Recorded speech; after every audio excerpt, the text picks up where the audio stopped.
এটা অত্যন্ত দুঃখজনক ঘটনা, মর্মান্তিক ঘটনা। এবং আমার মেসেজ হইল যে বিএনপির মাঝে যারা আওয়ামী লীগের এইসব সন্ত্রাসী ওগুলোতে ফালরায়, আমরা জানি খে ফাল রাখে না। তুমি তাই যদি আওয়ামী লীগের এনতানরে ফালো আর এরা যদি এই বিএনপির মানুষের দোকানও বাসাত হামলা করে, তাহলে কিন্তু তুমি তাই রেহাই পাইতাই নাই।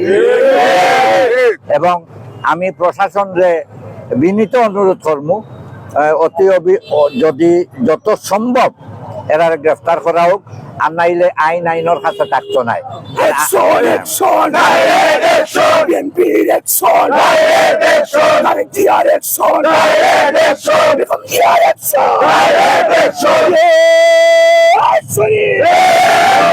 এবং আমরা কোনো সময় চাই না যে জনগণে পাবলিকে যে আইনটা এত লোক, এবং আমরা মবে বিশ্বাস করি না।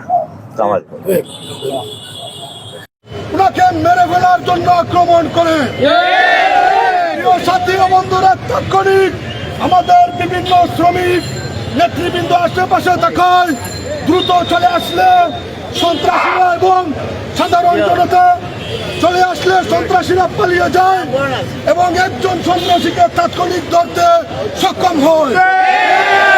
কজনক হওয়া সত্ত্বেও আমাদের সদস্য সচিব নুরুল ইসলাম ভাই এখন পর্যন্ত মৃত্যুর সাথে পাঞ্জা লড়ছে।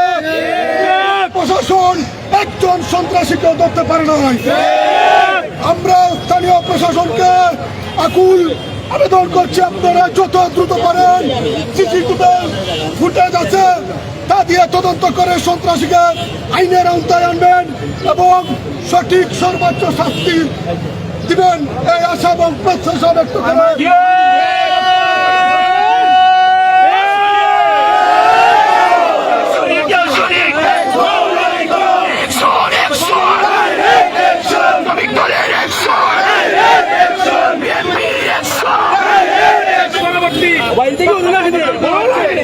আমরা পরিষ্কার করে এই শ্রমিক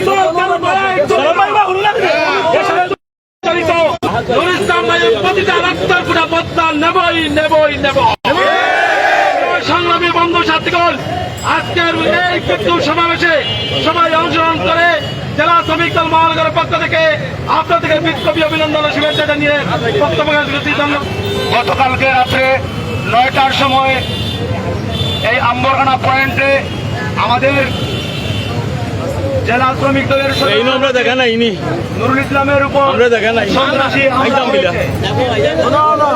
হামলা, এই সন্ত্রাসী হামলার